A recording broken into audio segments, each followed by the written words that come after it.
Of MARBIDCO to order today on Thursday, February 6th. I hope everyone is well and safe. It's a rather miserable day in my area right now. And I hope maybe it's better for you. Thursday, February 6th. I'm getting feedback. Am I doing something wrong? No, I just put us on YouTube and I just turned it off. So I just wanted to make sure we were up. Okay. You shouldn't be getting any now. Okay. So I call the meeting to order. I'd like to have everyone introduce themselves, all of the directors and staff that are joining us today, please. I'm Mary Creek. I'm from Hagerstown, Maryland. I'm a dairy farmer, and I'm looking forward to spring. Madam Chair, if I could suggest we wait on introductions to when Secretary Flores is here, it might be useful for her to know who's in the room. Okay, we can certainly do that. That's easy, yes. But I do want to note that I believe we have a quorum. I see Doug Lipton, ACRAU, Sarah O'Haron, Charlotte Davis, Wayne Richard, Mark Krebs, Ginny Kim, Paul Goinger, Victoria Brown, and Phyllis Philby. So we have a quorum. Okay. Well, then we'll move on then to our board meeting minutes. I hope that everyone's had a chance to review those. They were pretty lengthy, but I think they were pretty precise. Is there any discussion on that? Do we need any time before we look for a motion to approve those previous minutes?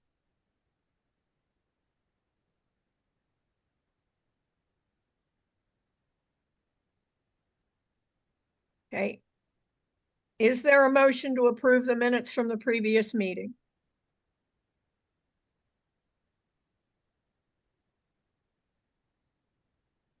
I'll move acceptance of the minutes as presented. Okay, thank you very much. Thank you for a second. Is there any seconding, please? Wayne Richard. Thank you. Any further discussion?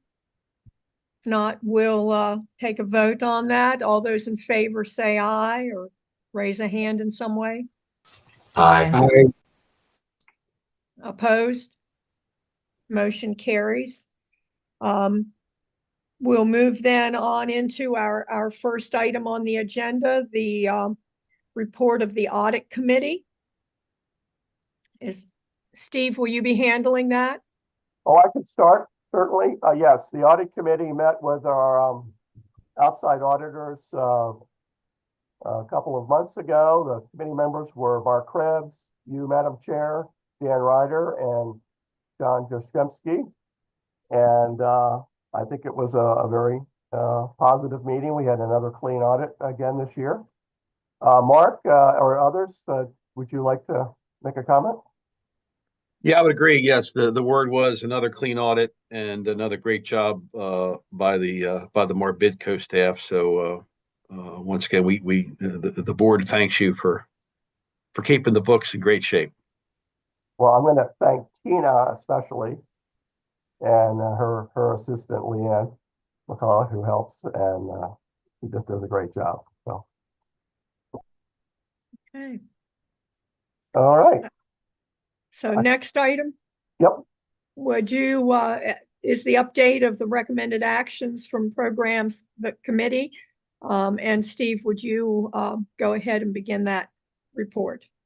Yes, the programs committee met just over a week ago, and it considered several items, one of which was, and we sent this out to you, a change affecting our borrowers who've been impacted by high path avian influenza.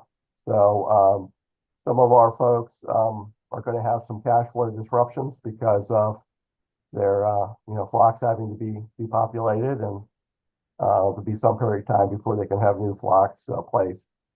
So we're recommending a policy change to allow myself on a case-by-case basis to extend the terms of a loan, commensurately with the loss in cash flow, basically. And the committee recommended approval of that change. Okay. Wayne, while you're here, you might want to just comment on what you're seeing at Farm Credit relative to the avian flu. Yeah, I mean, certainly it's it's hit us worse than I've ever seen it in my career so far. We've got, I believe, 8 confirmed cases so far on Delmarva alone. There's some new ones in Pennsylvania that have hit in the last couple days, which doesn't necessarily affect MARBIDCO per se, but just shows that it is around more so than ever before. Certainly when this hits, the people that get it lose the flock and lose their source of income, but also within a 0 to 3 kilometer range. They're usually going to keep birds out of those houses during the cleanup period. So those folks also could very well have some issues as far as income goes for a period of time. The plus is, cleanup has been getting better and is getting quicker. But certainly it's not good for the poultry industry as a whole, or the borrowers or anybody that has chicken houses. So tough times in the industry, but we'll get through it.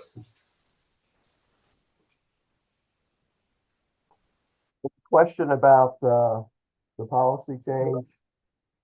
Again, we can waive late fees related to the loss of revenue as well as restructure if we need to extend out the terms of the loan for principally our Mr. Biff borrowers who are affected by the avian flu. And if there are questions, we'll need a motion, Madam Chair. Right. This is Mark. I move that we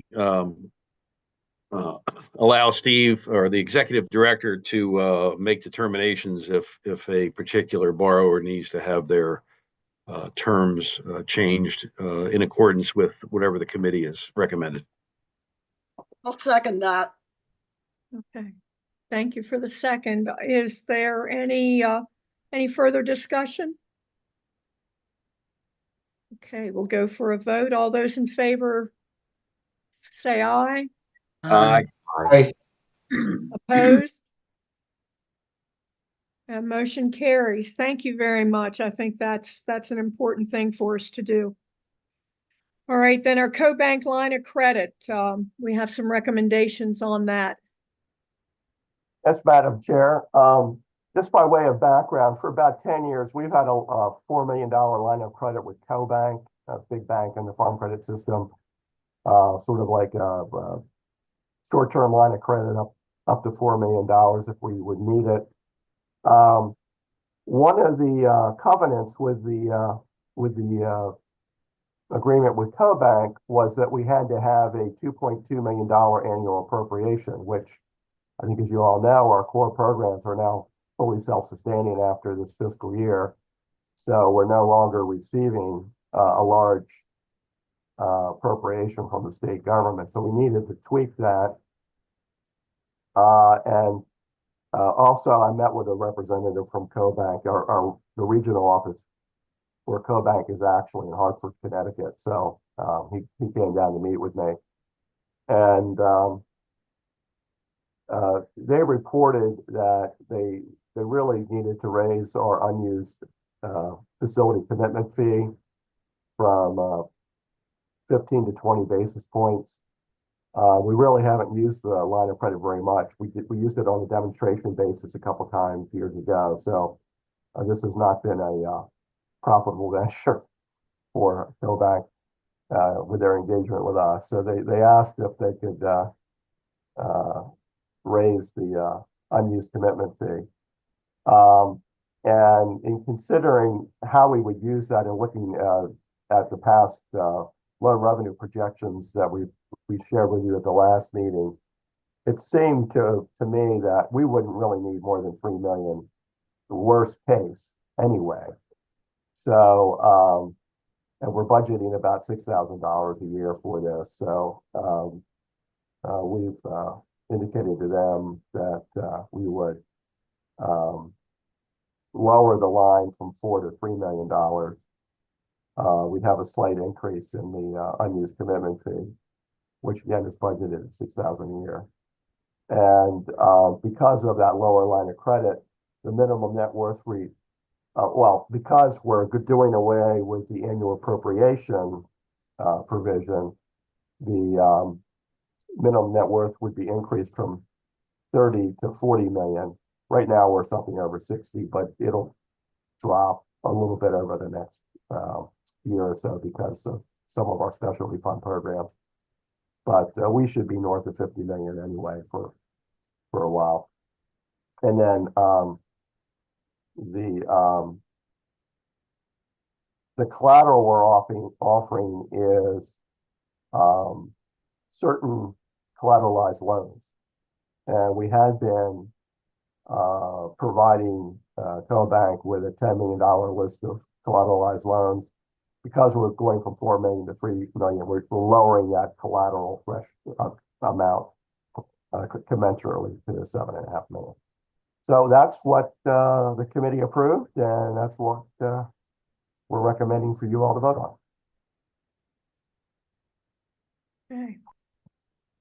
Do I hear a motion to accept the recommended changes for our CoBank line of credit? I'll make the motion to move to approve the line of credit changes as proposed. Thank you. Is there a second? This is Dan Ryder. I'll second. All right. Any further discussion? Does anyone need any clarification on all of the points that Steve presented? Okay, if not, we'll move to a vote. All those in favor signify by aye. Aye. Aye. Aye. And opposed? Motion carries.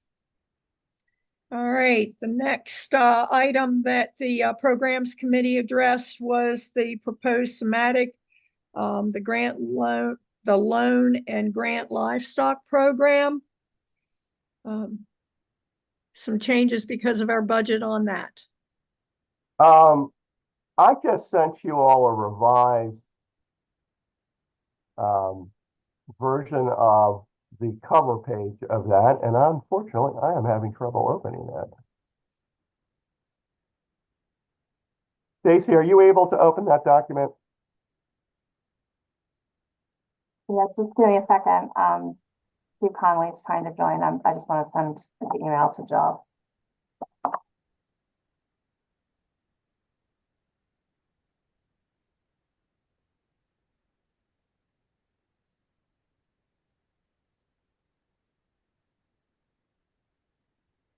All right, I've got it. I'm sorry. All right, so just by way of background on this, the Southern Maryland Ag Development Commission, which is a unit of the Tri-County Council, has funded both a specialty grant program, an equity incentive grant for loans that we make, as well as they've supported the Southern Maryland Revolving Loan Fund for Agriculture. Do you want me to bring it up, the document? Oh, yeah, if you can. Thank you. Yeah.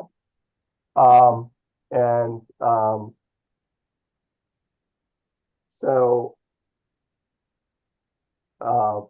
we've had a small revolving unsecured loan program with them, but they're in a situation now where they've had a fairly large amount of money reserved for what was to be at the Southern Maryland Regional Ag Center, to include potentially some follow-on support for livestock processing. And unfortunately, the Southern Maryland Ag Center is not moving forward. So they had provided some funding to the St. Mary's County government. Now, some of that funding is being returned in the amount of $450,000. So they do have at least one potential facility in Southern Maryland that does not the slaughter, but the follow-on cut and wrap, and that sort of additional processing of livestock at a USDA inspected or approved facility. And so they would like to set up a combination grant loan program that we would administer. And it might be just a little bit of a work in progress because I was on a call with them, which is one of the reasons why I was a little late joining today. They were still trying to figure out what they wanted to do exactly.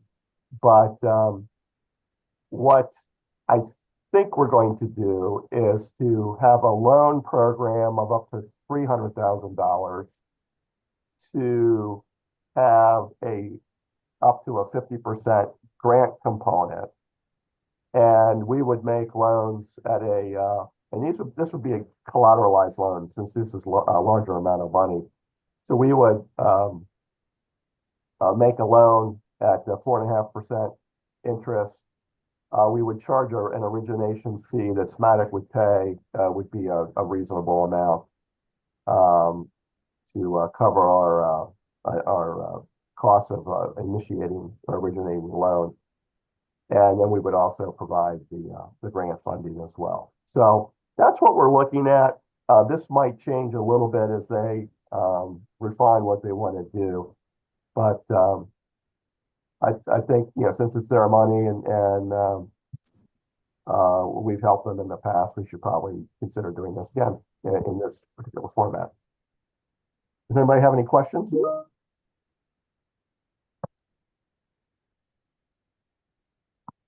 Okay, and do we need to make a motion on this, Steve? Is this, Oh, yeah, you can move it and with a caveat that we might change the dollar levels.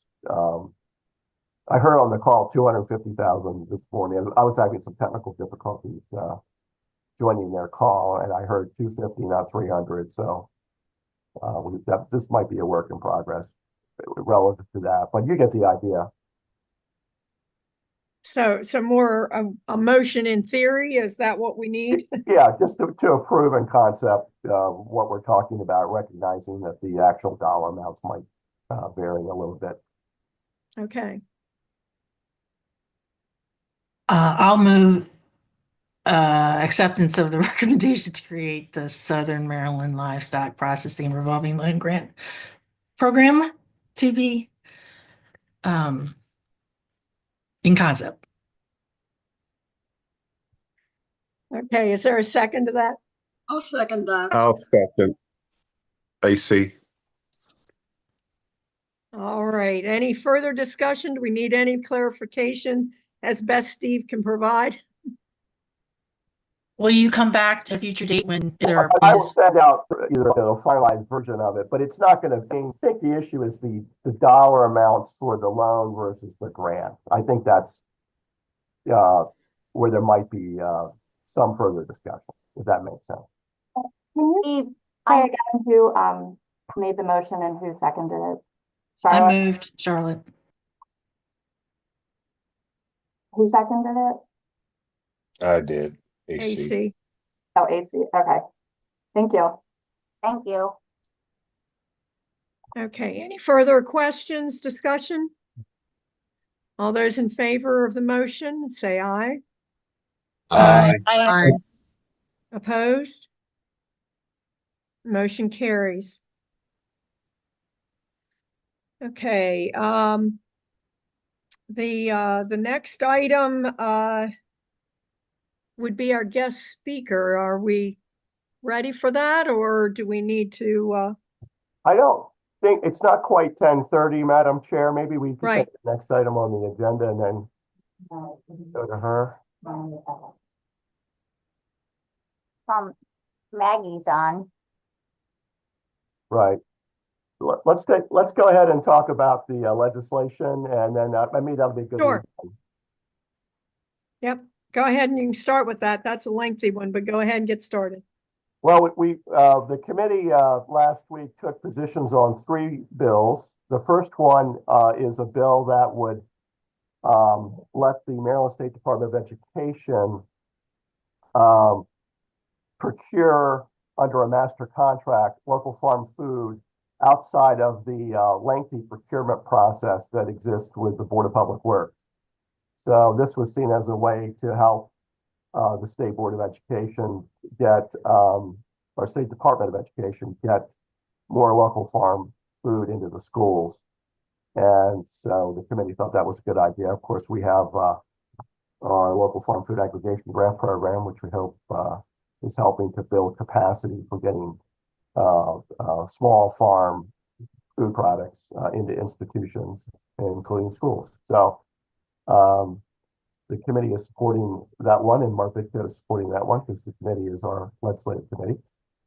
The committee also, of course, supports a bill that is going to tweak MARBIDCO's oyster shucking house loan program in two ways. The first, the legislation requires an applicant to have had a seafood dealer's license for 5 years. And we've had 2 prospective applicants who've only had their license for between 3 and 4 years.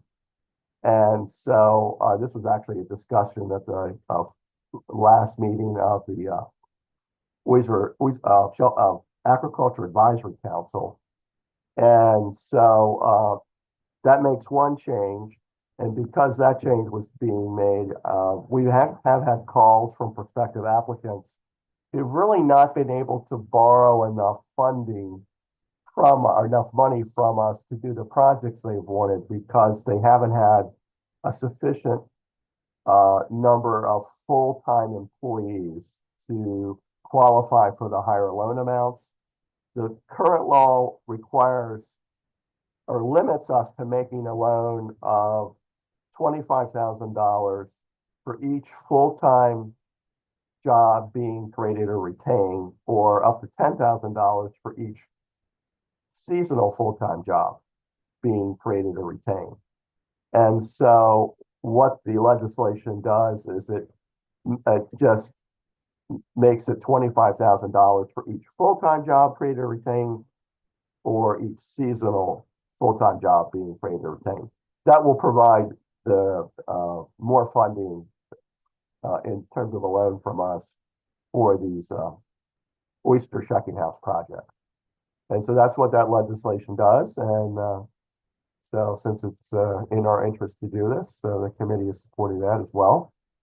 And then finally, oh, and I see Secretary Flora has joined us. So the committee also took a position to support with Amendment House Bill 286 and Senate Bill 266. And that is, I believe, the subject of Secretary Flora's presentation today. But we will certainly want to welcome her and her colleagues from the Maryland Department of Planning. Secretary Flora, I was looking at your biography this morning, and I see you have a very extensive, I guess, 40-year career in both the public and private sectors around planning. And so you bring a tremendous amount of experience to your role now as the Secretary of Planning, which you've had that role for the last 2 years. And so we certainly welcome you.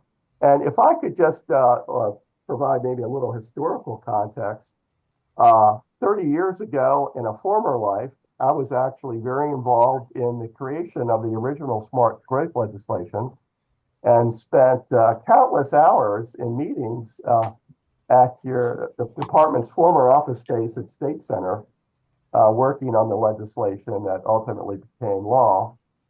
And it was quite a lengthy effort. And I will note that the agricultural community, as well as the conservation community, was pretty actively engaged in helping to create the 12 planning visions, including one dealing with economic development, which has a specific notation around ag and natural resource-based business. And then there's also a conservation vision as well. So as you know from my communication with your staff and the House committee, we and now the Senate, well, we would like to see an additional principle added around food and fiber production. But I'm sure you want to provide some background for us. So again, welcome. And I think we have a presentation of yours. Is that right? Yeah, and I can share that if that works for you all. Okay, that'd be great. Let me just kind of go over to that. Great. Can you all see that okay? on your end? Yes, ma'am. Okay, because I don't see what you see, so we're going to just go with that. But anyways, thank you, Steve. Thank you all for including me on your agenda today. Really appreciate that. I don't know if any of you are over on the Eastern Shore, but we had a little bit of ice this morning, so kind of working through all of that. But anyways, I do appreciate the work that you would have been involved in, Steve. You've dated me about how long I've been at this work, and so really excited to be with the state of Maryland now and part of Governor Moore's administration in this role. So very exciting. What I'd love to do, if it's okay with you, I know you've all allowed me about 30 minutes on the agenda. So I think that, first of all, thank you for your support in terms of the fact that we are trying to update that really wonderful piece of legislation that was introduced quite some time ago.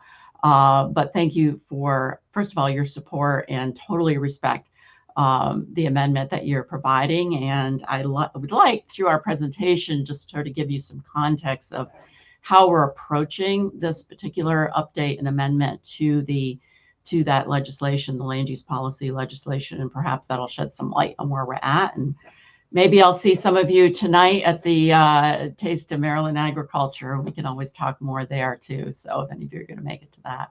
So let me just dive into this, if that's okay. Virtual is always tough. Can't always see everybody out there, but try to use your time well. And I'm going to kind of move through this quickly so I can get through all of the sort of setting the stage so that we can maybe have some time for some dialogue and questions about where we're at on that. Does that sound okay, Steve? Just go for it. Okay. So basically, yes, I think it was mentioned, we are proposing, and it's moving its way through session, an update to the land use code where this originates. But let me just kind of give you what I want to kind of walk through are these segments, not only the pieces of that legislation, the evolution of it, and where it's coming from. I see Maggie just put her hand up. Is there something not coming through? Nope, that was just an accident. I apologize. Okay, sounds good. And so I'm going to walk you through each of these aspects with this presentation. And like I said, I'll move kind of fast. Maybe I'll just get through it and then we can circle back where anybody has particular questions, if that's okay. So first and foremost, when I think of vision as a planner, usually there's one vision, one big common vision, not 12, but one broad, what we are trying to accomplish. And for us, as we've tried to reframe and really think about what is it we're trying to accomplish, particularly in our role at the Maryland Department of Planning, it's thriving communities. You know, that's the common goal. And that means different things to different people. In the world of planning, we have something called the Transect, which are communities and small towns in rural areas, all the way to our large urban centers and everything in between. So we have to really be thinking about, on a statewide level, how we are essentially really meeting all of those communities where they're at and their special needs, and how to basically adapt planning principles, as we're calling these, to all of those various contextual typologies and situations. But in the end, we should all be working towards this common goal of creating thriving communities. And so we've tried to kind of frame, well, what does that really mean? I was an adjunct professor for 10 years at Carnegie Mellon. And so I always try to sort of, you know, when I have a live audience out there and I can interact, you know, really try to get people engaged of what does that mean to different people and different folks. And so we're kind of doing an abbreviated version of this, but I think it's something to really consider, because that's an outcome of what we try to do through policy and through plans and things that we really pull together. But the idea of existing and future generations being able to prosper in a variety of ways. And so our piece of that puzzle within the Maryland Department of Planning is around land use policy. And while we don't write the comprehensive plans that occur at the local level, we try to provide guidance and best practices and work with the state agencies also. We're one of the few agencies that actually is very, I think of it as horizontal, in that we work across all disciplines, essentially all aspects, in terms of everything from commerce and economic development to Department of Agriculture and all of the agencies. And so we have this cross discipline, I guess, lens, and that's kind of the essence of what comprehensive planning is about also. But for us, in trying to frame this move, this evolution, I think of from smart growth to sustainable growth, and why are we doing that at this time? You'll kind of hear a little bit more about as I go into the presentation.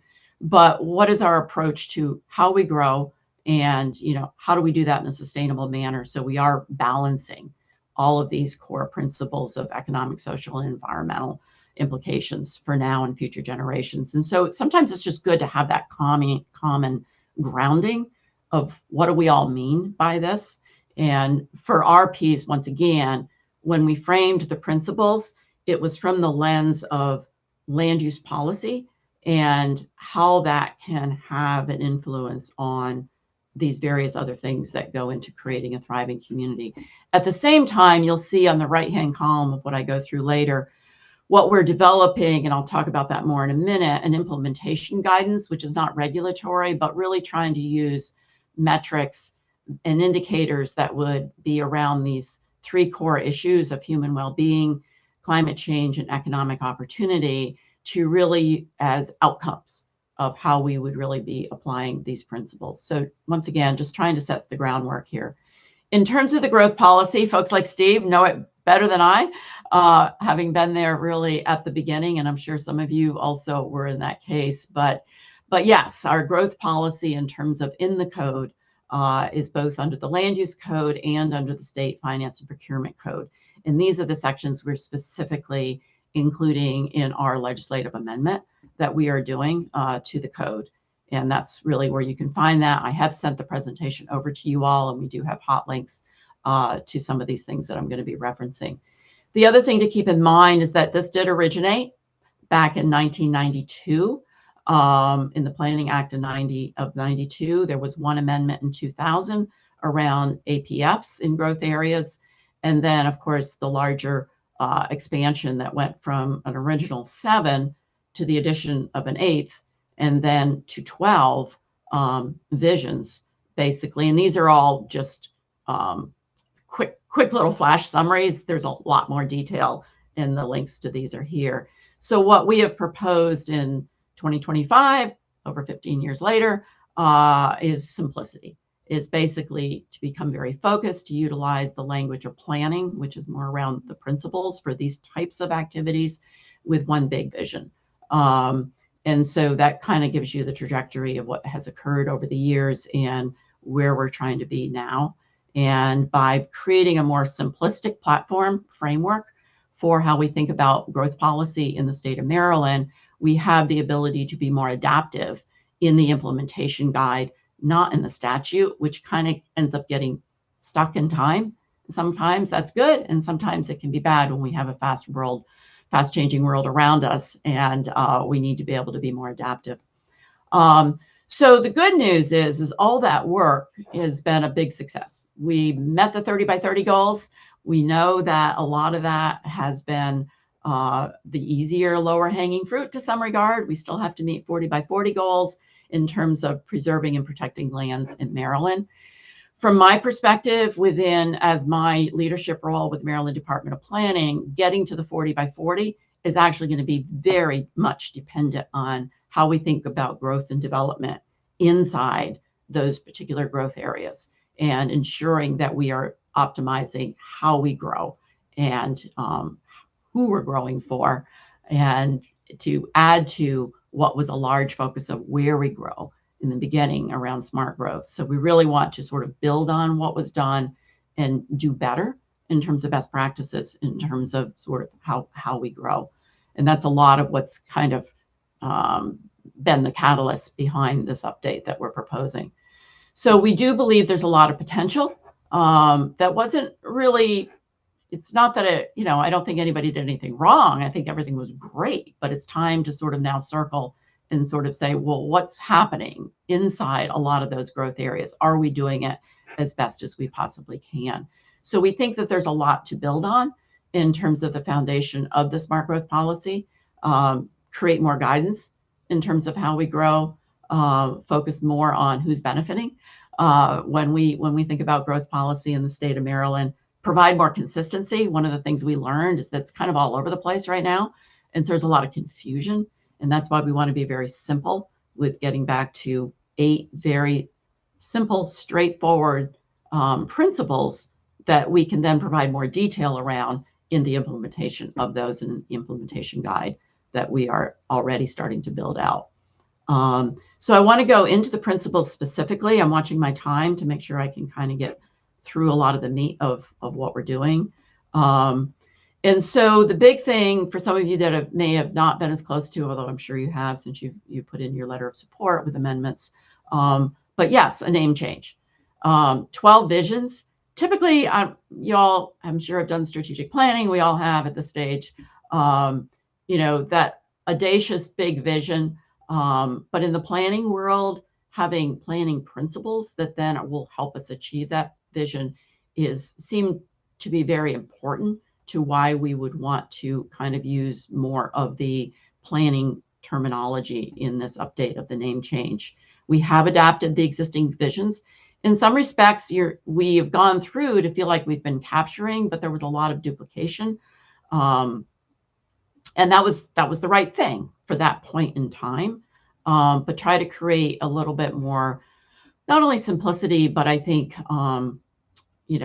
more ability to clarity, really, around what do we mean by this? And then topic areas that are a priority at this point in time, like adding equity and resiliency and being more specific about what we mean by this. Creating, as I mentioned, more relevance to what already is what's going on in Maryland right now and what we're sort of seeing. We also, at the Maryland Department of Planning, have the State Data and Analysis Center, which works on data and projections. And so we're also trying to plan for the future. Obviously, that's what planning's about. Better alignment across the agencies. I chair the Sustainable Growth Subcabinet with 14 agencies represented as secretaries to ensure that across our agencies, we all start using a more common framework. And then, of course, to make it more straightforward and simple for the general public in terms of, well, what are these? What do you mean? I think if you'd asked a lot of people right now, in fact, we have, people, I don't know, I think they've lost sight of what the visions are and how to best use them. So what we did do starting last year is we really focused a lot of our audience in our early discussions, since there already was legislation for us to build on. We focused a lot on the planner community in local jurisdictions and in the state agencies to enter into conversations last year about what's working, what's not, what do you see, tell us how we can improve this. We also did a public presentation at MACO. We've had multiple discussions within the Sustainable Growth Subcabinet and across all the agency secretaries. I know you know Secretary Addix well. We've had great conversations on this, and I know the work that they're doing over in agriculture on the LEAF program is similar. Actually, we were thinking in parallel around using the lead rating system structure. This is kind of what this is also in the implementation of it. Various technical groups involved, basically, and then we just did a public forum. But we're reaching out to entities as we go, obviously, just trying to talk to people every opportunity we get. We've had questions about how it will affect local planners. Obviously, those are the folks that very much on the ground would have to implement this. Basically, through those conversations, we even have received a support letter from Montgomery County and several others. MACO, for instance, is not in support or against, and to us, that's a win. But they have said to us, that they would prefer the principles achieve the goal that was set out, which is simplicity and to stay intact as they are and as they've been presented in the legislation. They have articulated that to us. So these are the 8 principles in terms of the topic areas. One of the things we were trying to do in the goal of simplicity was to challenge ourselves to have a one-word descriptor in every case of what is it we're focused on. And then to limit ourselves, and I think we achieved it in all but maybe one, 2 lines. How do you, writing concisely is harder than writing a paragraph. And so to be able to capture the essence, but we knew we wouldn't capture everything.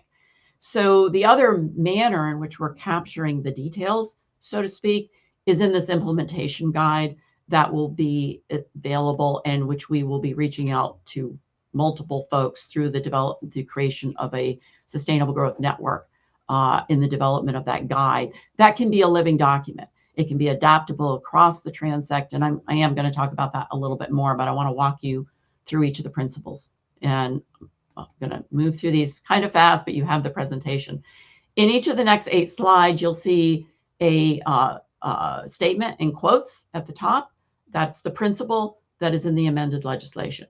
These items off to the right are samples only of the types of indicators that we're trying to incorporate into the implementation guide. And we have an active group of 8 different technical teams right now working on creating an early draft that then we'll be taking out and engaging folks around to get further input on the development of that implementation guide. That will be the living document that supports this. But as you can see, the big focus was what's happening inside of these priority funding areas. Are we optimizing what's going on there? I hear you and I understand, I absolutely, you won't get, I don't think, another planning secretary as supportive as I am to working landscapes and the economies within those. We absolutely want to support those. I learned early on, which is why I went into planning. Actually, my undergrad was in environmental science, but I learned early on my best way to support and protect a lot of that aspect, because I was growing up in the Adirondack Mountains, was to really focus on, well, how are we growing and developing in those areas that should be developed?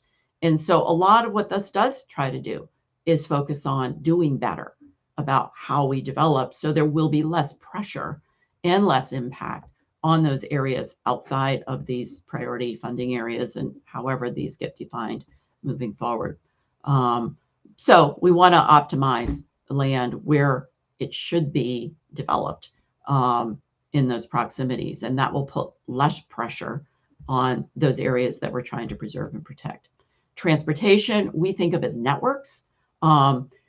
We could keep adding all kinds of words to this, and then we'd end up with, a page-long statement about what does this mean, because these topics are all huge topics.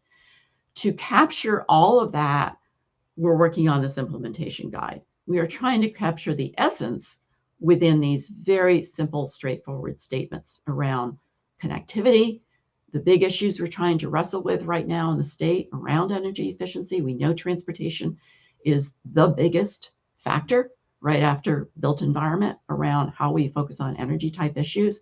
And of course, we want affordability for anybody, the young person just graduating from high school all the way to retirees and everything in between.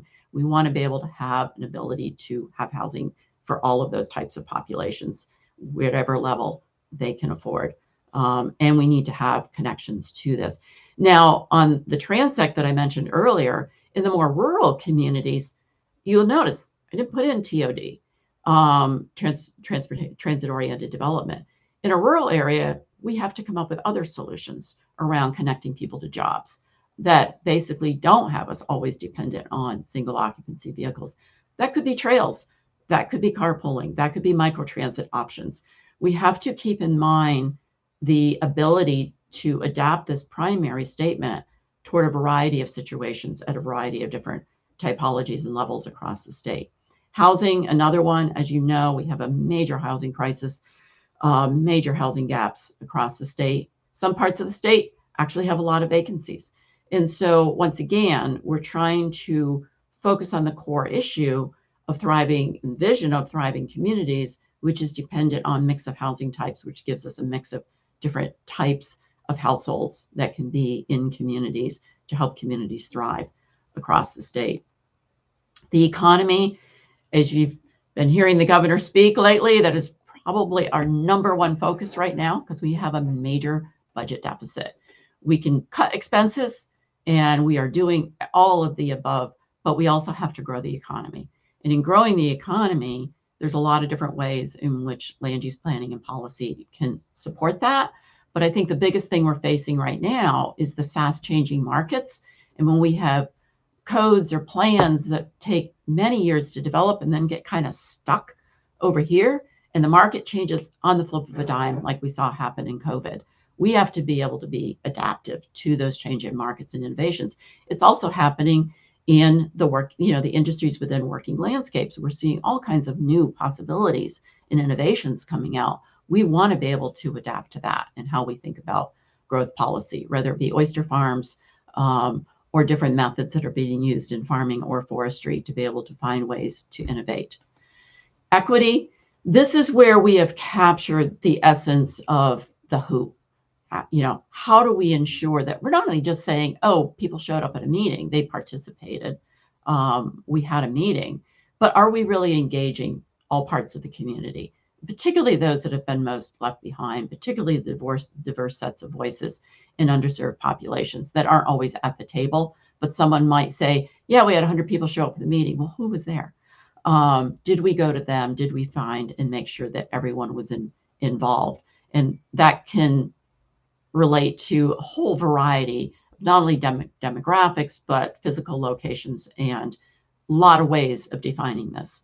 But we want to sure that the diverse voices are heard and we're not just hearing from one singular voice that ends up, moving us in a direction that may not include all perspectives. Resiliency, of course, we're all facing this in a variety of different ways. I know working landscapes are particularly being impacted in terms of natural resiliency and the forces, and those human cause both, really. Our agency just put out the saltwater intrusion report that we were due to update. There's massive issues around resiliency facing us all, and they are all part of this aspect of this planning principle. The development, the implementation guide will address the multiple ways that we have to think about planning for resiliency in communities and across our landscapes. Place is so important to what we feel. I think we've lost a lot, particularly since post-COVID, of how do we encourage social interaction? How do we take advantage of these wonderful virtual technologies we have now, but not let that replace the fact that people need to be near people? Some people don't, but I think for the most part, we all need human interaction. And a lot of that happens in these resources that we've worked so hard in the state of Maryland to preserve and protect. Maryland Historic Trust, of course, is under the Maryland Department of Planning. How we protect, preserve not only those, but also the heritage areas, the cultural resources, and yes, natural resources, all about how we get this sense of place. And as a planning principle should be captured. How that gets captured across different communities and places across the state will be part of the implementation guide. Ecology, definitely not last but least. I mentioned to you my undergrad major was in environmental science. This is near and dear to me, but in discussions with Secretary Kurtz on this one, we really agreed to keep it simple and consistent with how DNR is approaching this. And I've also had conversations with Secretary Addix on this one. When we really drill down into this, we're not only just trying to preserve and protect anymore. We have to restore. To me, it's a net positive approach in how we restore. And when we think about sensitive ecological systems can be defined in multiple ways, which I'm sure you're all aware of. One of the things that I'm familiar with is soil systems. How do we ensure we have healthy soils? There are so many aspects to ecology that I am so committed to ensuring that I believe there's a lot buried in there. And that's what will get fleshed out in that implementation guide. If we try to say all that in the statute, then we dilute the primary focus and topic we're really trying to get everybody to rally around in a way that's easy to communicate and easy to understand. So I've been mentioning the implementation guide as I go along. The principles you just saw are statute. Those are what we're trying to amend within the legislation. Separate from that is, what do we do with that? How do we understand it? How does it get applied across this incredible diverse geography of Maryland and the variety of communities we have? This is where we get into the details, and that's the implementation guide in development right now. Create this common set of standards or methods, but to be able to be applied against the transect of various typologies we have across the state. We want case studies. We want best practices and examples. We want this to be a living online document where when we have our sustainable growth awardees, those case studies go up on this. People can sort of see what's happening anywhere across any industry in the state of Maryland or even the US. But I really think localized best practices are really where we want to focus here. create added guidance, model templates, model guides, model ordinances. As we develop those, I'm challenging my team to really be more focused on really getting out front and helping to guide through best practices. So that's very much the purpose of the guide. We've divided ourselves into 4 different quadrants, essentially, in terms of how we're going about it. Right now, we have a technical advisory groups that are cross-agency, cross-disciplinary, focusing on each of the 8 principles. Maggie Courier, who's on this call, is heading up that overall team and coordinating that so that we can at least get a first early draft pulled together of the various aspects of the guide around these principles. We are testing that against our Sustainable Growth Coordinating Committee, once again, cross-agency, cross-disciplinary. That will make its way to the Sustainable Growth Subcabinet as another test sounding board. And it's still in its very early draft stages. We will be ready, I believe, if we can all keep our deadlines amidst legislative session right now and a lot of other things going on, to basically have our first Sustainable Growth Network meeting in March, where we basically start getting out there and talking with all of the different constituent groups that want to be part of this conversation. And that will be a group that we are standing up new to help us to be our sounding board and to be input and engaging in this guide. I don't want perfect to get in the way of the good. I will be very clear about that, though. We will develop a version 1 of this by fall, so that we can start using it and at the same time keep adding and updating this. And it will have multiple versions, just like LEAD does over time. I mentioned earlier the LEAD building rating system. Some of you may be familiar with it. I was deeply involved in the development of it in the early days, in the development also of LEAD for neighborhood development. It has a structure to it that we are following. It's worked very well. It's a global model. We're using that structure. It's also the structure that Secretary Addix is using in his new model. In that, there's the opportunity for something that might be a prerequisite, something that may be regionally adaptable or typology adaptable using the Transect. Opportunities for innovation. Hey, we didn't think about that. Let's add this best practice to this section. And exemplary performance. How would we measure that? This is where I think it starts getting fun, because we start actually developing something that's a user manual that can be applied to not only the state agencies, also local jurisdictions, and a variety of constituent groups across the state. So oh, Steve, I'm sorry. I really tried to move fast through that, but I know you all have a huge agenda today, but maybe we can take a couple of questions and see if I can further explain any of this to anyone that might be with the group there today. Thanks, Steve, and everybody. Oh, absolutely. Madam Chair, I'm sure people have questions. Yes, I go ahead and speak up if you do have a question, please. Secretary Flora, I just, excuse me, I just have one comment. I'm a retired dairy farmer. I was a former county commissioner, and worked on a lot of these, items that you're talking about. And in our county, which is Cecil County, I know that when we go into a comprehensive plan review and set out the exact guidelines for our county, to me, it's essential that agriculture and those working land states language is included in your principles, because we always have the competing interests of the development sector and the agricultural people who want to preserve their farms. So if that language is not included in your principles, that sort of gives a leeway in there for that balance to not be maintained. I applaud you for your simplicity. I think you've done an excellent job with that.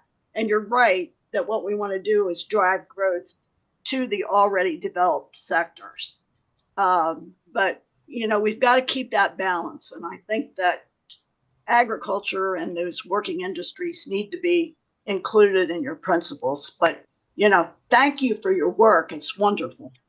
Thank you. Thank you very much. And like I said, I really respect it. And I believe you will see it come alive in the implementation guide. And we'd love to work with you on that and the group moving forward.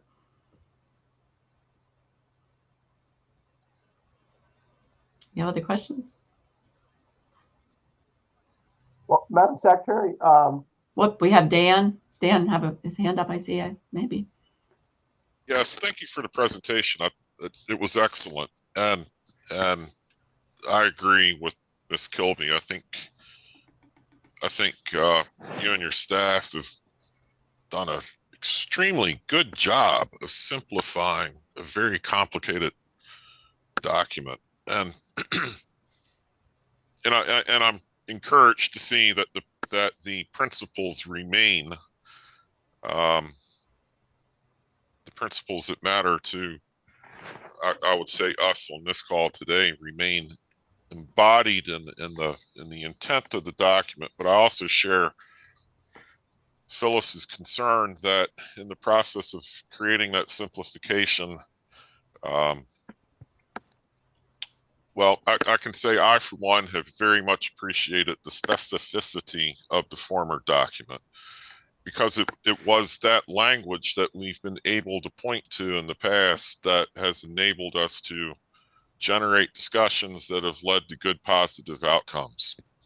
And I'm not wholly convinced that we would have been able to do that had that language not been there for us to point to.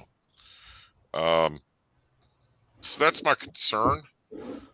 I'm not seeing anything here that causes me to, want to grab my pitchfork and march on Annapolis, but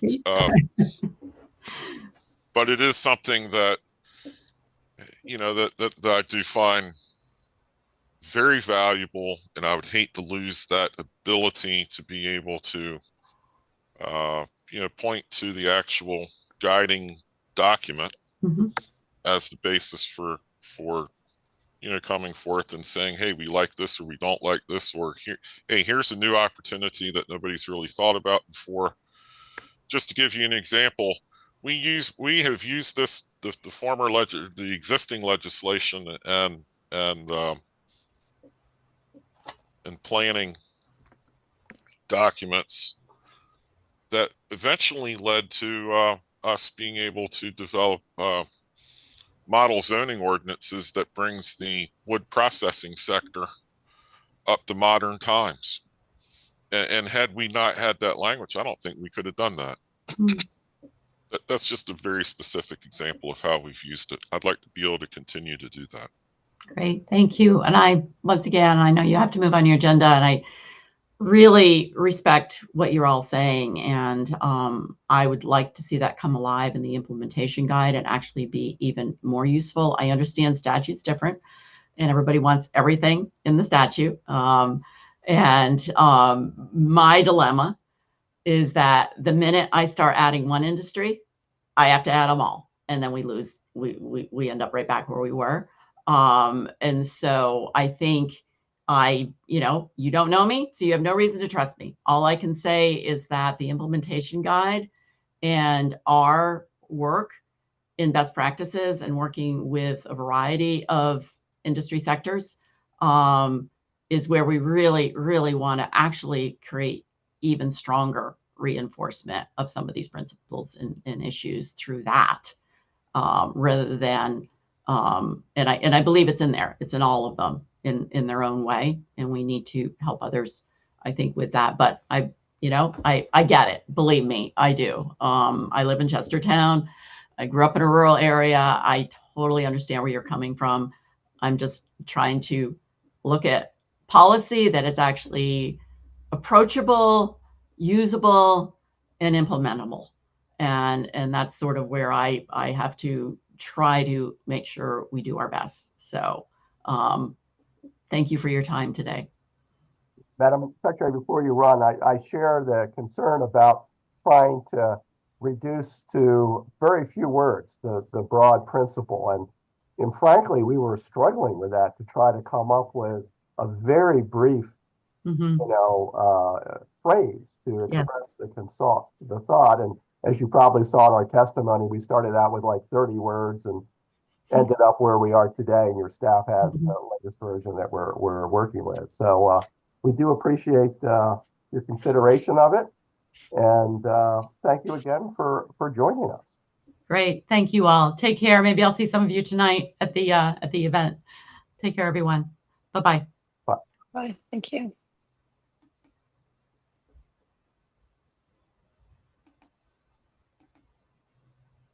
All right, Madam Chair, do we want to stick with this topic or move on to the budget?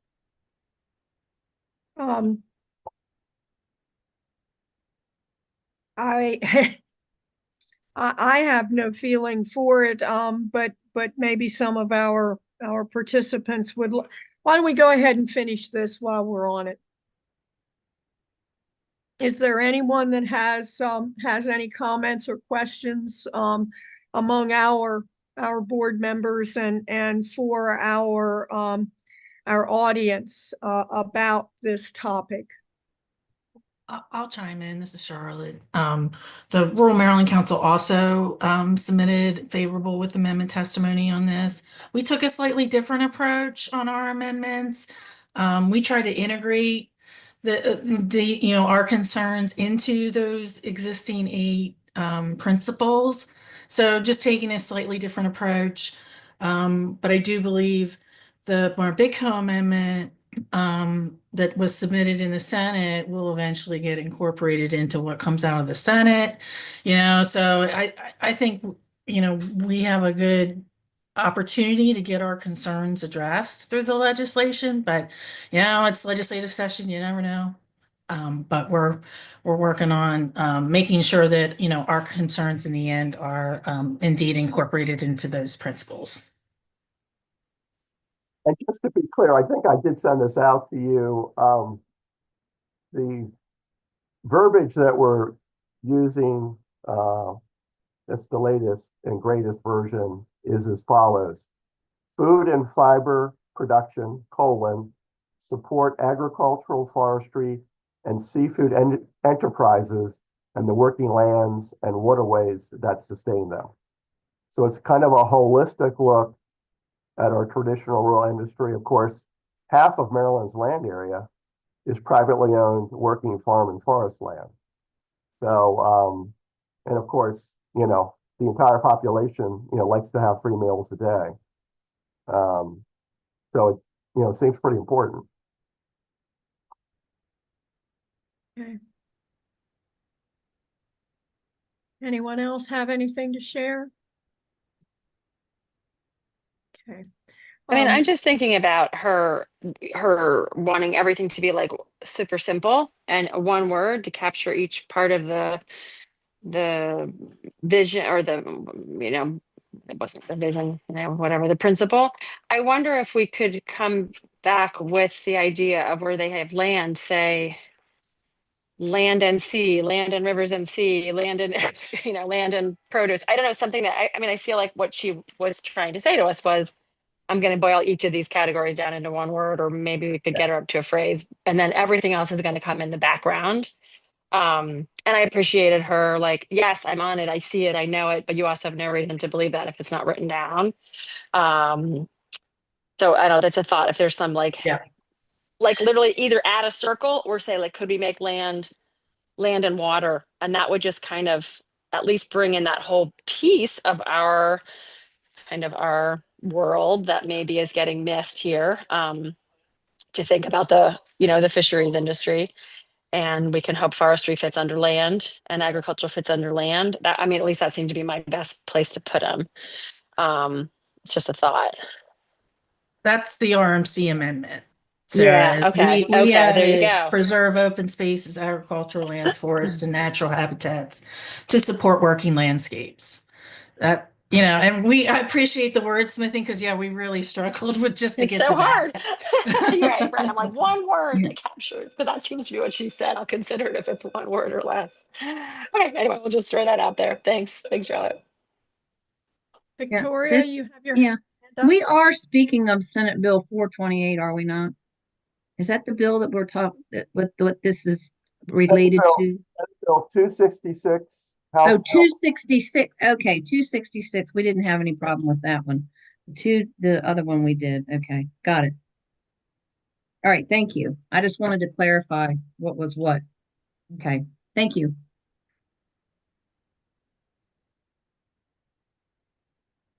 Okay. Well, I believe we're meeting with the Senate floor leader on Monday to go over this, and we'll see what the Senate does on Tuesday. Okay. So that's what I know. All right. Did we cover the revisions to the oyster shucking house loan program? Yeah, I think I covered that. Does anybody have any questions? Okay. Just wanted to make sure we got all of that covered before we move to the budget updates. Okay, go ahead, Steve. All righty. Well, as I think you all know, the state is facing a pretty steep challenge to put together a balanced budget. The governor has proposed a budget that includes about $2 billion in cuts and about $1 million in revenue enhancements. The state's general fund is about 27 billion, and overall, 66 billion, something like that. So, 3 billion is a significant number. And so, there's just going to be huge attention paid to the budget and all the concerns surrounding it. In terms of MARBIDCO, we had proposed a $2.4 million budget last summer, which included an augmentation of the now expiring local farm food aggregation grant program. The Maryland Food Council wanted to have us continue that program with a focus on funding at a larger level local government aggregation projects. But given the state's fiscal situation, that really could not be seriously considered this year, unfortunately. The existing in sort of the base budget was $500,000 mandated in state statute for the final year of the Maryland Waterman's Microloan Program, and also $900,000 to be split between the Wood Products Equity Incentive Grant Program and the Livestock Processing Grant Program. So that would have been a $1.4 million base budget. We have actually quite a lot of money in the Waterman's Microloan Program currently. So knowing how tough it was, I suggested to the Department of Budget and Management that the delay implementation of that final year of funding so as to free up $500,000 in the coming year, but then get the money in an out year when we might need it again. But unfortunately, that went by the wayside, as well as 600,000 of the 900,000 for the two grant programs I just described. So we have $300,000 in the budget, and it's a very, very challenging budget. The programs committee discussed the situation last week, and I don't think there's much we're going to do about it except to advocate for the importance of the programs. And, really in this budget year, it's going to be very difficult to get money restored to the budget because you have to take it from some other program. That's the problem. The RMC is going from 9 million to 6 million. SMATIC is being proposed to be phased out entirely over 4 years. So they had $1 million mandatory budget allotment from the Cigarette Restitution Fund. And they're proposed to be cut by 250,000, and then that continuing for the next 3 following years to the where they get to zero. So it's just a very challenging budget, and I don't envy either the governor or the legislature for what they have to deal with. I'm happy to try to answer any questions.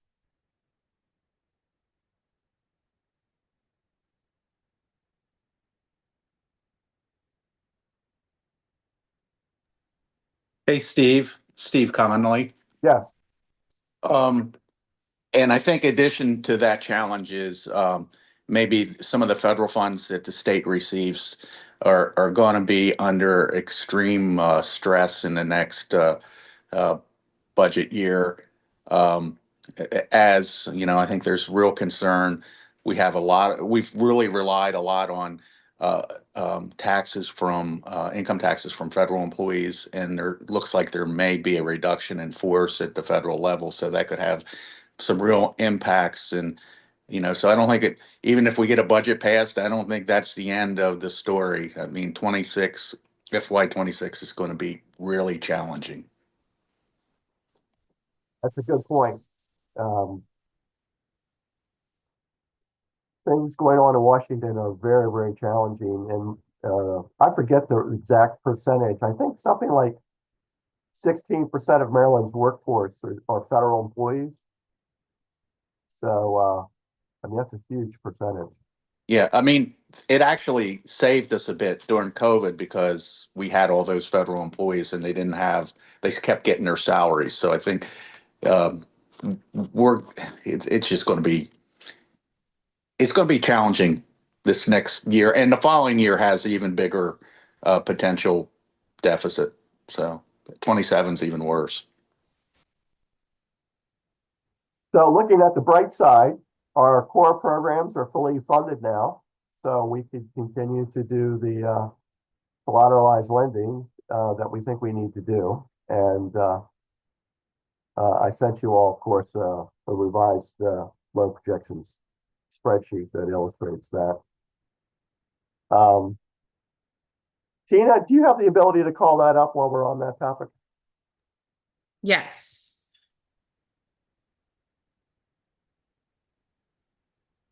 Can you see it? Yes. Can you show all of it? Like Yeah. the far right-hand side? Okay. There you go. I can make it smaller to make it all fit.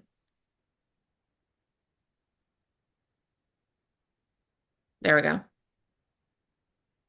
So we reran the model at the end of the calendar year. So we have all of the lending to date at that point in the model. And so we're projecting roughly an $11 million program for this fiscal year, followed by $6 million annually thereafter. As you all will recall, we generally plan to do 6 million, although we've done as much as 9 million in 3 different years. And then we've done less than 6 million in some years, some recent years. So that seems to be a good average for us to work from. And the highlighting here indicates where we might run a little bit short if we were doing exactly $6 million a year after this year. And so you can see that in fiscal 29, fiscal 30, fiscal 31, we might be just a little bit short in having money to lend out. And that's also assuming that we make no grants from our core program fund in that year. And then you see again in the far out years in 35 and 36, we're in a similar situation. But at least for, the near term, we're in good shape in terms of our capacity to lend.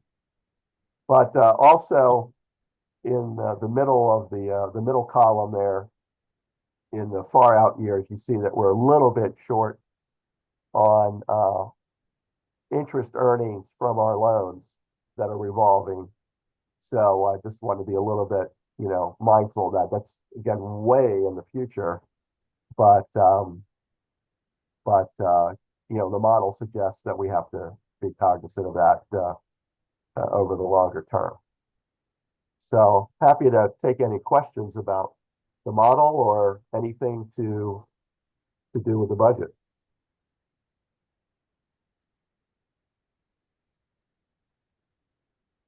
All right, let's move in then to a look at the MARBIDCO budget. Tina, can you pull up the budget summary? Yep.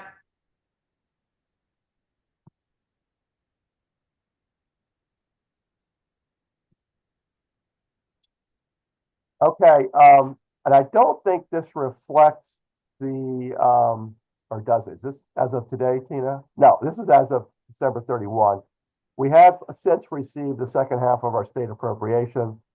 You see there that we're something less than half. We're now at 100%, less $140,000 that we were due to provide to MDA for the Certified Local Farm Enterprise program that MDA administers. The money was actually budgeted with MARBIDCO. Actually, I think it was 3 years ago or 2 years ago. And so we distributed that to MDA this year. So we received all of our core program appropriations. Doesn't show it here, but we received all of our aggregation grant program funding. We're having a good year so far on loan principal repayments, as well as some of our specialty loan repayments are coming in. Not quite at 50%, but not too far off. And interest income from loans is near target at 49%.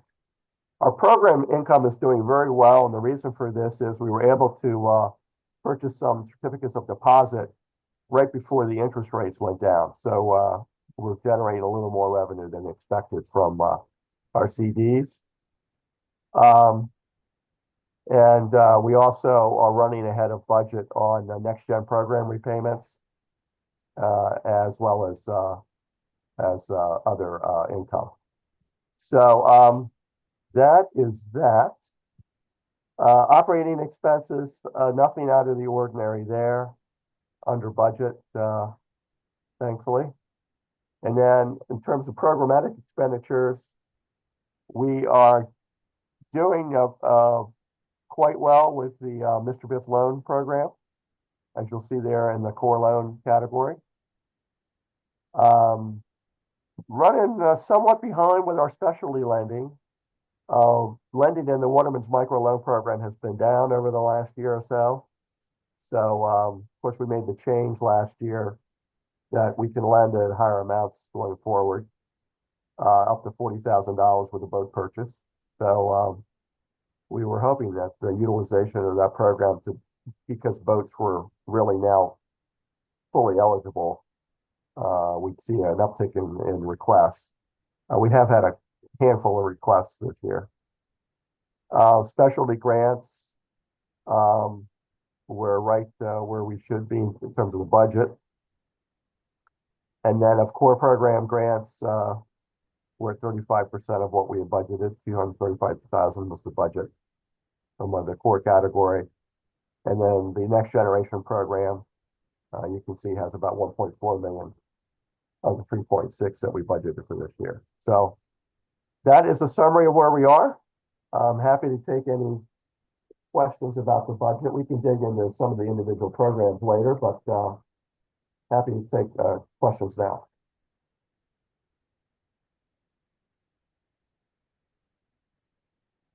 All righty. Tina, you can take that down. I wanted to let you know where we stand with the loan loss reserve. It's currently at 2.58%. Our actual loan losses have been about half that, but in the approach we developed with our outside CPA, we are just a little bit conservative probably with how we reserve. And again, each loan is risk rated. So, and we reserve from that. And good news, Our average loan portfolio interest rate is well over 4%. We're at 4.25%. I will tell you that this is the exact same percentage that we had in the year prior to the pandemic starting. And you will remember that during the pandemic, we lowered interest rates for all of our collateralized loans significantly to help our borrowers during that period. And so we are back where we need to be relative to the projected interest earnings that we want to see.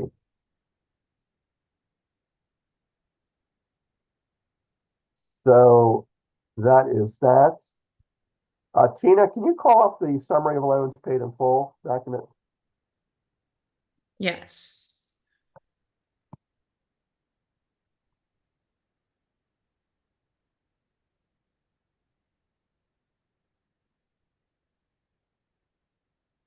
And so you can see that we've had 8 loans pay in full this year.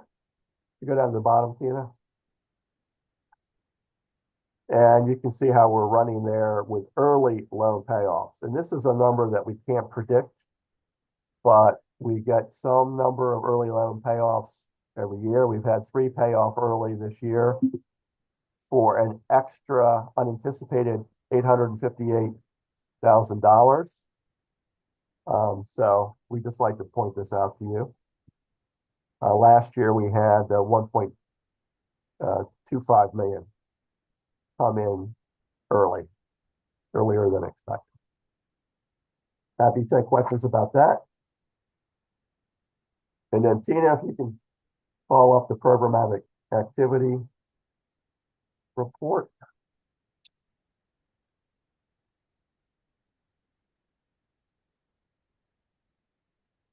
Just very quickly, here's by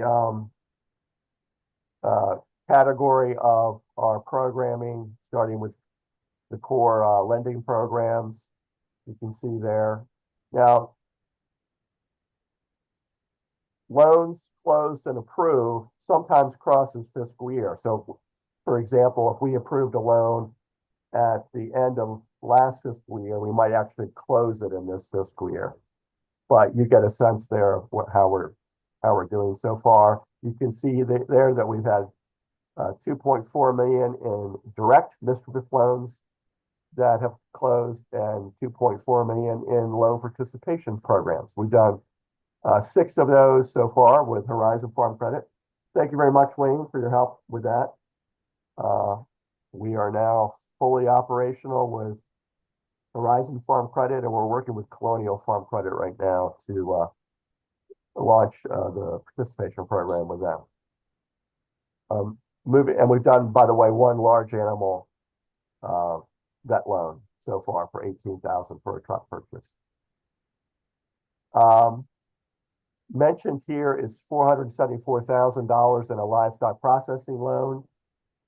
This is an approved amount, and it's the MARBIDCO portion of a much larger loan for a blue catfish processing facility in St. Mary's County.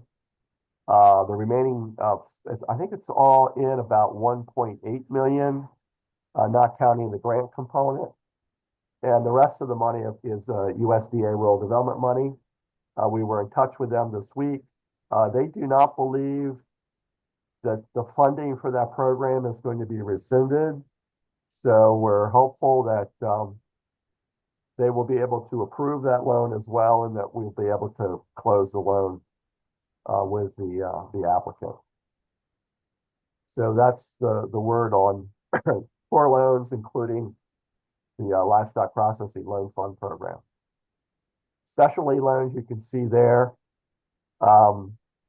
We've done a couple of shellfish agricultural loans this year and a small number of waterman micro loans.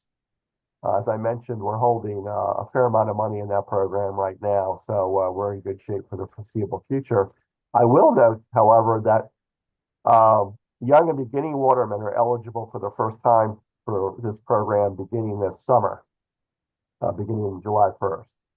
So we may see an uptick in demand. Previously, the eligibility was limited to applicants who were generational watermen, which is defined as a waterman who earns a majority of his or her income through commercial fishing.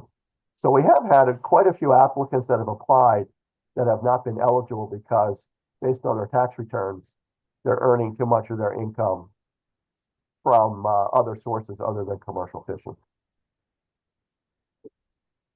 And then moving on to the grant programs, you can see the allocations there that we've made in the two special fund grant programs for equity incentives, the livestock processing equipment grant program, the wood products industry equity incentive program, and the aggregation grants program. Stacey's going to talk more about those in a minute. And on the core side, you can see there what we've done. We had a program of $2,000 grants for cold storage equipment projects last summer, and we did $45,000 in grants under that program, and we continue to offer the local government Ag RBI cost share program. And then finally, you can see what we're doing there with the next generation program. Allison's going to give a report on that in a minute. So, questions before we move on?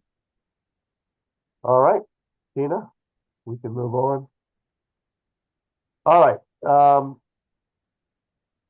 We're now down to looking at our core loan programs. I think I already really talked about the low participation program and what's going on with that, so I don't need to rehash that.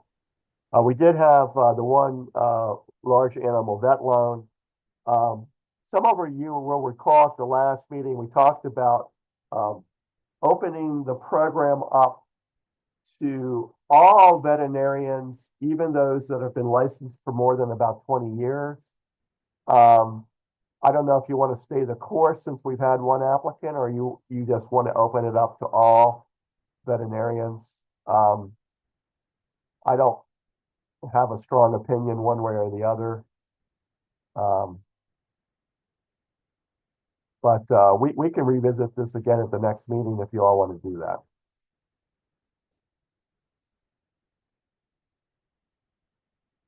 Okay, we can revisit this at the next meeting.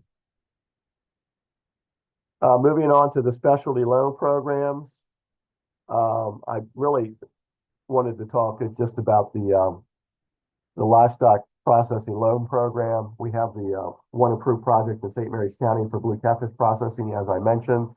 We are expecting another applicant come in from the Eastern Shore, but we don't have that yet. So, and as I mentioned, we think the federal funding is still going to come for this program. So moving on then to specialty and core grant programs. Stacey, you want to make a few comments? Sure. I'll just give you an update on what we've done this fiscal year.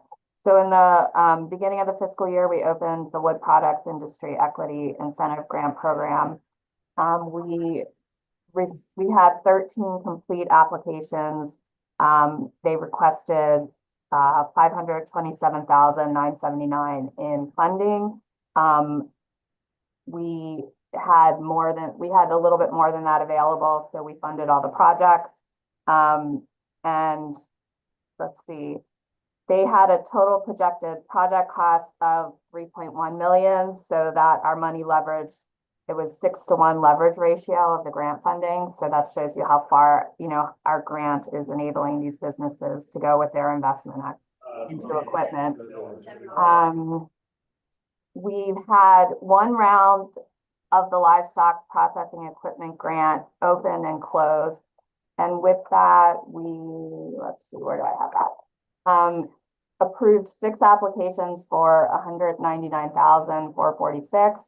We did open a round 2. It closed January 17th, and we did receive another 7 applications. So that should use up all the funding we have for that grant program.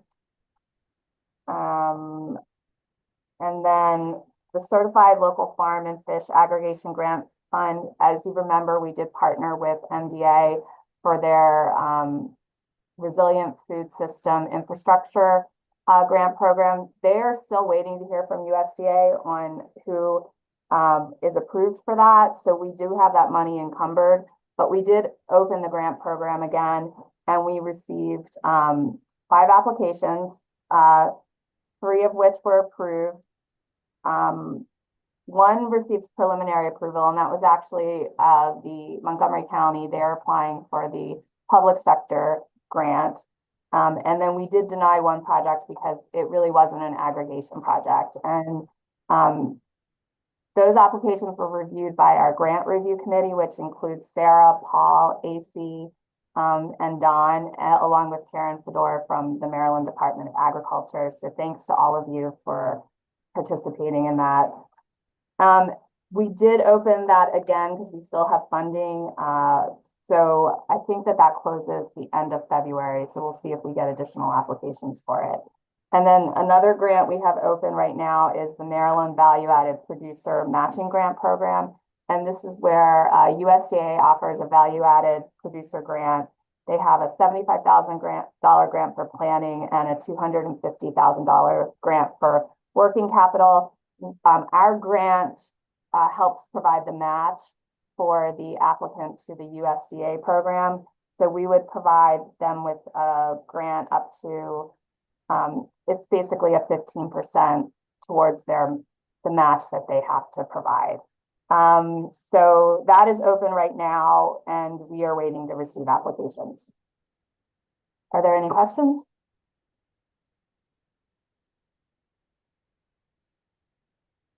Okay. All righty. And didn't want to forget, we're anticipating that Maryland Farm and Harvest, the Maryland Public Television TV series on agriculture, will continue again. So we funded it historically at $35,000 from our core grant funds. Do you all want to do that again next season? And if you do, somebody will need to make a motion. I move that we continue funding the Maryland Farm and Harvest series. Thank you, Phyllis. Is there a second? Mark seconds. Thank you, Mark. Any discussion? All right, let's go ahead and vote on this. All those in favor say aye. Aye. Aye. Aye. And opposed? Motion carries.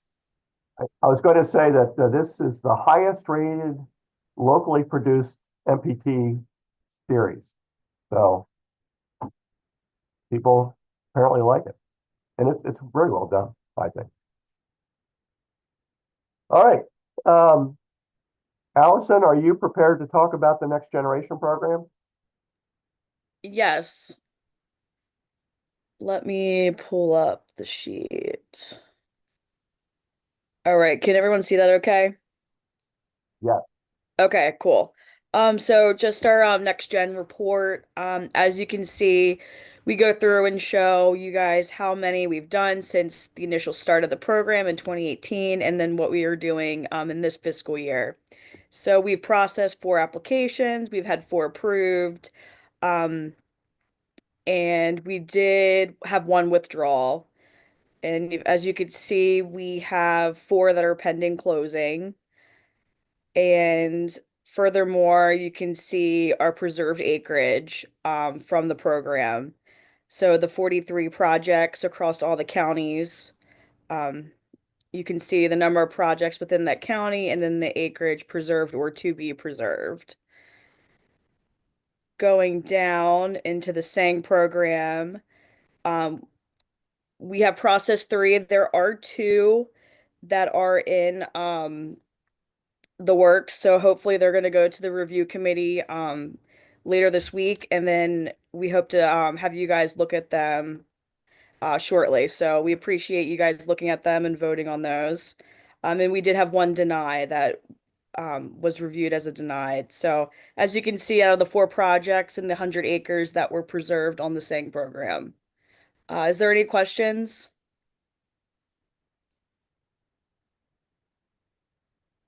Okay, thank you very much, Allison. Yep, no problem. All righty, you can take down your screen, and we will go on to the next item, Madam Chair, which is the project acceptance report.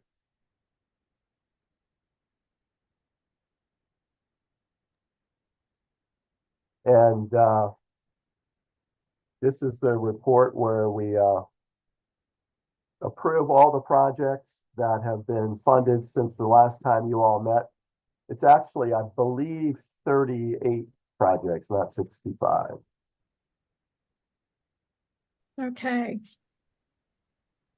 Do we have a motion to accept the reports from since our last board meeting? I'll move, Charlotte. Thank you. Second?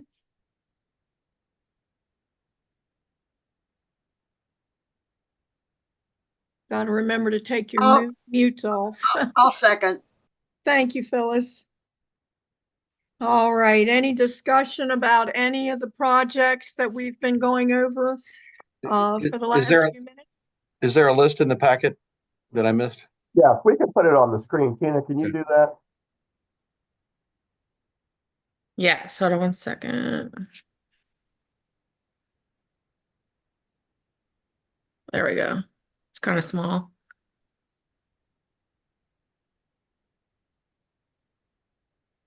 And Steve, you said 37? 36. 36, okay. What's the total principal balance? Do we know that number? Or approximately? For the loans that we've made year Yeah. to date, or Yes. Or since that's on this list. we don't have it broken down that way. We've done $5.5 million in core loans this fiscal year, Mark. Okay. So Okay. roughly half that, I'm guessing. And then there'd be a handful of specialty loans. Gotcha. Okay. That's good. Thank you. Okay. Any other questions? Okay, we'll move to the vote then. All those in favor say aye. Aye. Thank you. Opposed? Okay, that motion carries. And we move to the annual meeting part of our meeting today, the election of officers. So I believe, Charlotte, that's you. You can take over. All right. So, as you all may recall, myself and ACL Ray were named to a nominating committee to determine officers for the upcoming year for 2025. We met a couple times and we did survey the board of interest and want to congratulate our current existing officers. We are renominating the existing slate. So we are recommending Mary Shankreek as the chair, John Jastrzemski as the vice chair, and Mark Krebs as our secretary treasurer. We thank them for their service and look forward to their year of leadership. If folks are interested in serving in the future, please let us know. I mean, Mary's been doing it for a while. We appreciate all that you've done for MARBIDCO. We're not kicking you out. But she's very willing to share that responsibility and give someone else the opportunity. So please think about stepping up in the future. Happy to talk to anybody about that. And that's my report. So I would move acceptance of the slate of officers as presented. Okay. So we'll need a second from that motion. I'll second it. Oop. Okay. All right. Any other discussion? Okay, all those in favor say aye. Aye. Aye. Opposed? And motion carries. All right.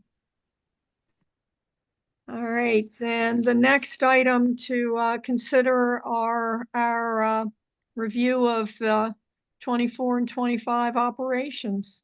Steve, that would be you again. Yeah. Well, another feature of our annual meeting is we develop the annual work plan for the next year. It's, basically the same work plan we've had for a while. And I've provided to you, just for your reference, last year's fiscal year 24 annual report. That's available also on our website, as well as last year's annual operating plan and then the proposed operating plan for this year. The additions in the operating plan that you were provided were basically just the couple of new programs that we are offering, including the vet loan program.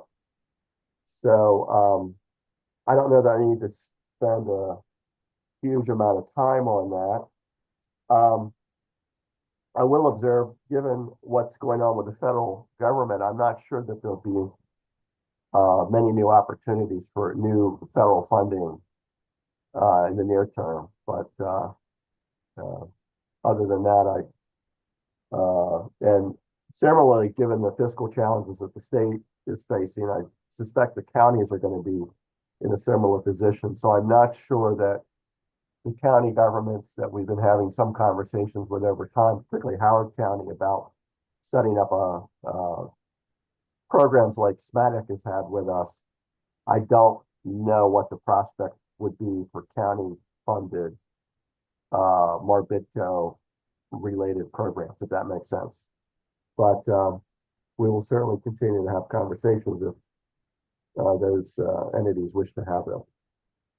So with that, Madam, oh, you know what? I did want to show you something else. Tina, I'm going to try to share a screen if I can find it.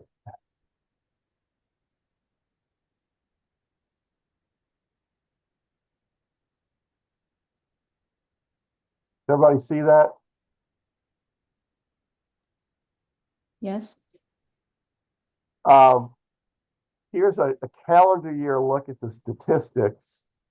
In fiscal 23, excuse me, calendar 23, we approved 18 core loans, calendar 24, 25. Specialty loans, 34 versus 18. So more core loans in the last calendar year, but less specialty loans. And I think that reflects the drop off in the Waterman's microloan program specifically. And then all in there, 43 loans in this past calendar year versus 52 and 23. And you see some other statistics there. In terms of loan volume, in calendar 24, 7.4 million, 21 loans versus 5.2 million or 50 loans. So we did more loans, more core loans and more core volume year over year. In terms of specialty loans, a little less last year than the year before. And again, the difference there numerically is the drop off in the Waterman's microloan program. And then you see the totals there. So we did more volume this past year, but a larger number of loans the year before. And then in terms of commercial lender leverage, significantly more this past calendar year at 20.3 million versus the year before at 12.4 million. Great news here on the average loan review turnaround time. Last year, the average time was, 2 years ago, the average turnaround time was 18.3 days versus 11.2 days last year. And again, I want to thank the board for its very timely review of loan requests that you get from me to approve those larger projects electronically. And also want to thank especially our financial programs staff, and particularly Brian Cadden, who works on our Mr. Biff program, because he has a very large impact on that number being as low as it is. And then great news this past year, 100% of all core loans met the 21-day turnaround standard. The year before it was half that. And part of the reason for that was we were short-staffed in the prior calendar year. So things were just taking longer to get done. But I'm pleased to report we're fully staffed today, and we're doing very well, statistically speaking. And there's some other numbers here. I don't know that I need to spend a lot of amount of time on that. Easements, you already heard from Allison on that. And then, just in case you're curious, in calendar 24, we had 289 open customer accounts versus 280 year before. And then in terms of transactions, so this is a measure of all of our workload. Transactions, not including denials, last year 192 versus 137. So more transactions last year. And then if you factor in the work relating to applications we get that, which unfortunately we cannot approve, 207 last year versus 150 in the prior year. So I'm happy to take any questions about that. And seeing none, Madam Chair, we can go ahead and approve the calendar year 2025 operational plan, which you all received from me electronically. Okay. All right, is there a motion to approve the operational plan? I'll move to approve the plan. Thank you, Wayne. Second. Mark and second. Thank you, Mark. Any discussion about the operational plan? All those in favor say aye. Aye. Aye. Opposed? Okay, the motion carried.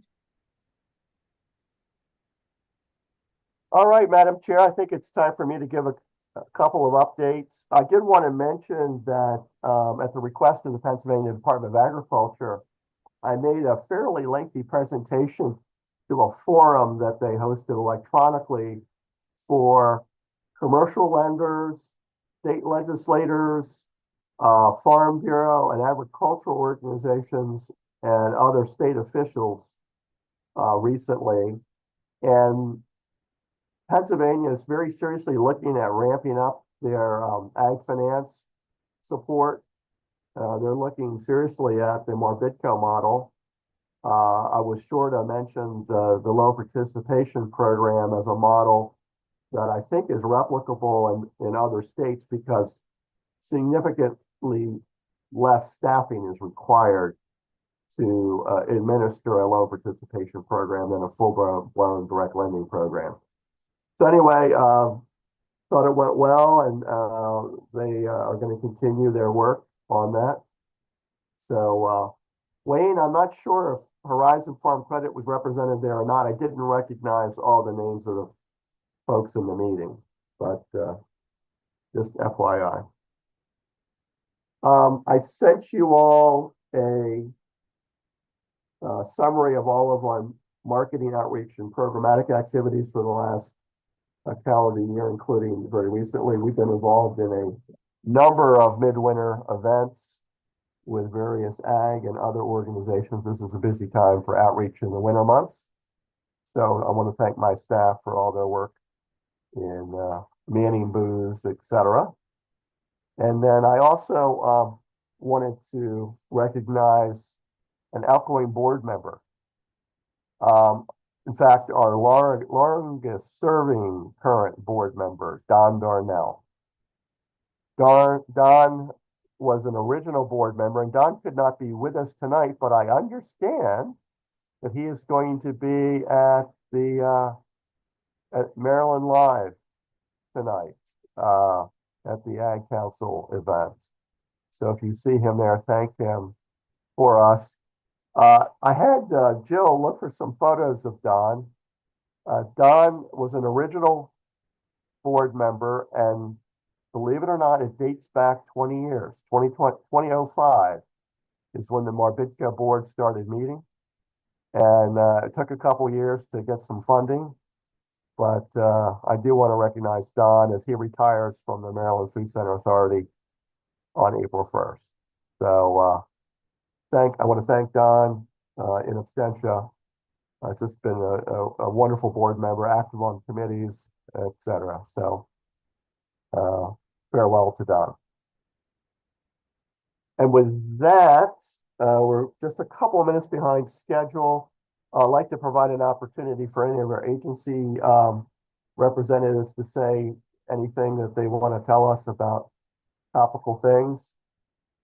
Anybody have anything they want to share? Steve, this Yes, is Steve Conley. Um, I thought maybe I just mentioned that we have high path avian influenza incident going on the Delmarva Peninsula with poultry. yes. So it's been about 35 days since maybe 38 days since Delaware and Kent County had the first path outbreak.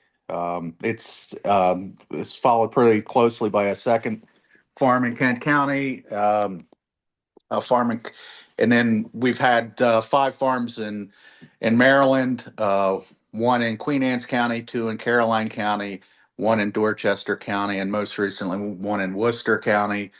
And there's also been a positive farm in Virginia and Accomack County. We've stood up in a joint incident command with USDA and the 3 state departments of agriculture. The the process of depopulation, composting, disinfecting is going on as about as good as it possibly can, even though we had some single digit weather to deal with. We've started the release of the control areas for the 2 Delaware farms. Actually, the control zone and surveillance zone dropped over into Maryland, picked up about 40 farms. So those 2 farms in Delaware, Kent County have been released.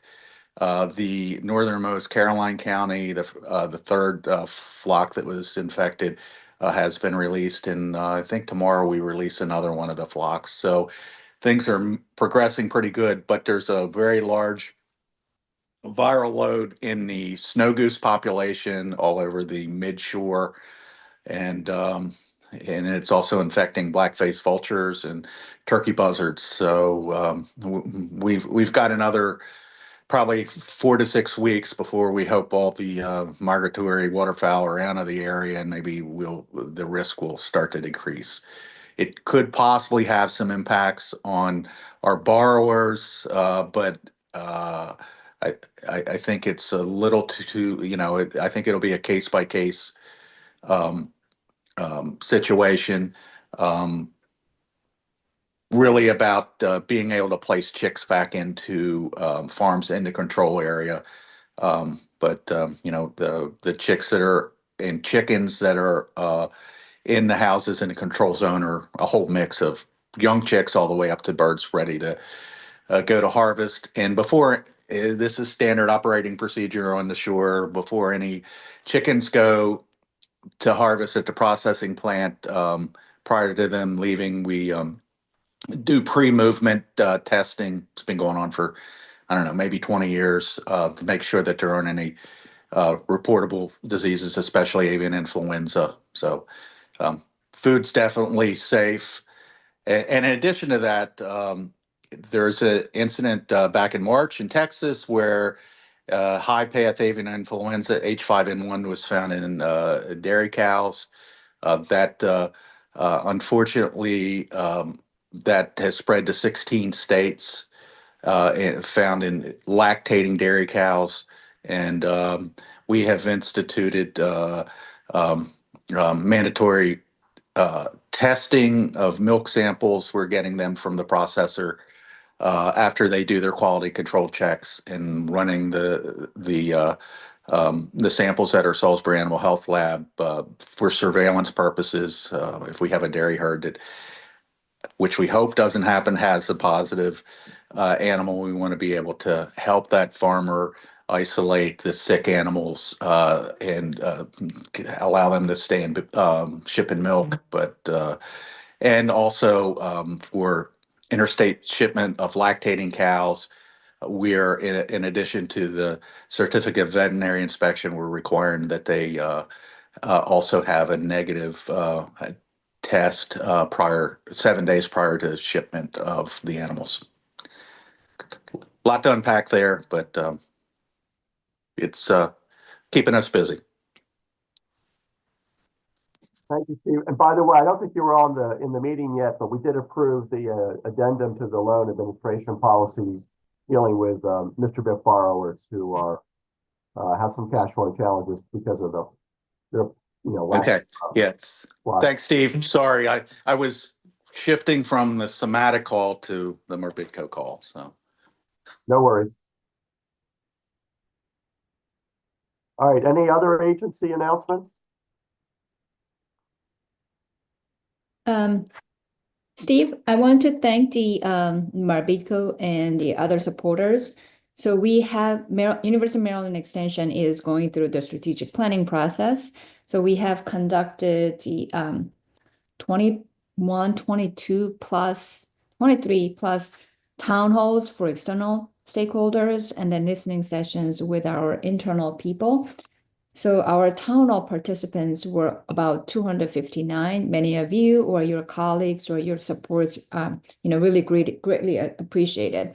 So we have collected, we're working on the analyzing the data, the information we received, and then comments from the internal and external stakeholders. And then we will be working toward some of the summary, and then more communications will be forthcoming, our progress and draft, but I want to have this opportunity to thank you all for your support and then just, keep you informed in the progress. Great, thank you. And I guess there are no other agency report outs at this time. Okay. So will we do a doodle poll then for our next meeting? I think that's advisable, Madam Chair. It seems to work best if we try to find the dates that don't conflict with major events and certainly the internal schedule, and see if we can arrive at a date that works with the majority of the members. Okay. Well, if that's all of the business that we have for this meeting, is there a motion to move into a closed session pursuant to the applicable provisions of General Provisions Article Section 3-305B of the Annotated Code of Maryland? And just to remind folks, we need somebody to read the longer version of the motion to close. Right.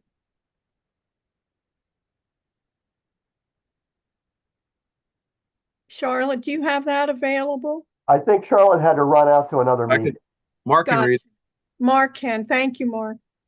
All right, I move that we close the session to consider matters that concern A, proposals for a business or industrial organization to locate, expand, or remain in the state. B, to consider the investments of public funds. C, to consult with staff, consultants, or other individuals about pending or potential litigation. And D, to discuss the performance evaluation of an employee over whom this public body has jurisdiction, and to adjourn the meeting thereafter. Okay, is there a second to that motion? I'll second it. Thank you, Wayne. All those in favor say aye. Aye. Opposed? Thank you very much for participating in our public meeting. Okay.